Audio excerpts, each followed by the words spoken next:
ಅಲ್ಲ ನೀನೆಲ್ಲ ಇಂಥ ಎಳೆಗರುಗಳ ಥರದಲ್ಲ, ಇದಕ್ಕಿಂತ ಸಣ್ಣ ಕರುಗಳು ತಂದಿದೆಯಲ್ಲ, ಎಲ್ಲ ರೆಡಿ ಮಾಡ್ಕೊಂತೀಯ. ಕೆಲಸ ಮಾಡ್ತಾಯಿದ್ರೆ ಅವೇ ಕಲಿತವೆ.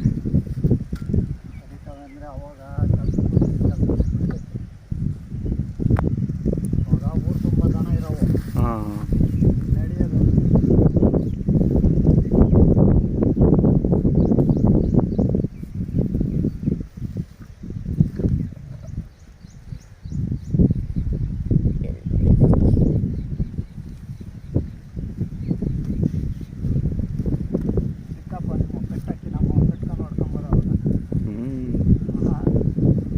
ಚೆನ್ನಾಗಿ ಮೇಯ್ಸೋರವರು. ನಿಮ್ಮ ಒಂಥರ ಕೆಲಸದ ಎತ್ತುಗಳು ಅವರು ಬೀಜದವು ಚೆನ್ನಾಗಿರೋವು.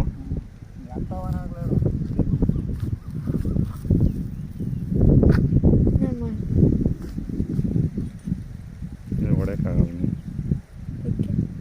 ಅದಾದರೆ ಹೊಡಿಬೋದಿತ್ತು, ಹೊಡೆಯೋಕ್ಕಾಗಲ್ಲ.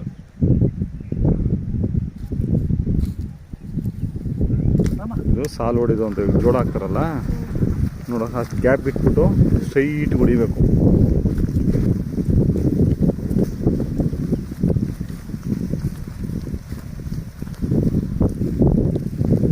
ವೀಕ್ಷಕರೇ, ಇದು ನಮ್ಮ ಜಮೀನು ಮಿಡಿಗೇಶಿ ಹೋಬಳಿ ಜಂಗಮಪಾಳ್ಯ ಅಂತ. ಮಿಡಿಗೇಶಿಂದ ಒಂದು ಕಿಲೋಮೀಟ್ರು. ನಮ್ಮ ಜಮೀನಲ್ಲಿ ಮುಸ್ಕಿನ ಜೋಳ ಹಾಕ್ತಾಯಿದ್ದೀವಿ. ಎತ್ತುಗಳು ಇವರು ಹೊಡೆಯೋರು ನಮ್ಮ ರಿಲೇಟಿವ್ನೇ. ಸುಮಾರು 30 ವರ್ಷದಿಂದ ಒಳ್ಳೊಳ್ಳೆ ಎತ್ತುಗಳು, ಅಂದರೆ ಕೆಲಸದ ಎತ್ತುಗಳು. ಈ ಕಡೆ ಎಲ್ಲ ಬೀಜದವು ಇರ್ತವೆ. ಈ ಕಡೆ ಎಲ್ಲ ನಮ್ಮ ರಾಮನಗರ ಮಾಗಡಿ ಥರ 11 ತಿಂಗಳ 12 ತಿಂಗಳಿಗೆ ಬೀಜ ಹೊಡೆಯಲ್ಲ. ಇವು 4 6ವರೆಗೂ ಬೀಜ ಹೊಡೆಯೋದಿಲ್ಲ ಇವರು. ಅಂದರೆ ಇವು ಹೊಡೆದ್ಬಿಟ್ಟಿದ್ದಾವೆ. ಇವು ಸಿರಾ ಕಡೆವು. ಈ ಓರಿಗಳಿಗೂ ನಮ್ಮ ರಾಮನಗರ ಮಾಗಡಿಗೂ ಸ್ವಲ್ಪ ಬಿಡ್ತವೆ. ಸಬ್ ಬ್ರೀಡ್ ಏನೋ ಬೇರೆ ಇರುತ್ತೆ, ಎಕ್ಸಾಕ್ಟ್ಲಿ ಯಾವ ಸಬ್ ಬ್ರೀಡ್ ಅಂತ ಗೊತ್ತಿಲ್ಲ.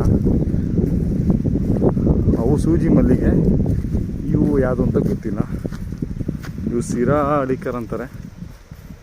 ಸಿರಾ ಭಾಗದಲ್ಲಿ ಇಂಥವು ಜಾಸ್ತಿ ಇರ್ತವೆ. ಸಿರಾ, ಮಣಕ್ಸಿರಾ, ಮಧುಗಿರಿ, ಪಾಗೋಡ, ಚಿಕ್ಕನಾಯಕನಹಳ್ಳಿ, ಗುಬ್ಬಿ, ಹಿರಿಯೂರು, ಈ ಬ್ರೀಡ್ ಜಾಸ್ತಿ ಬರುತ್ತೆ.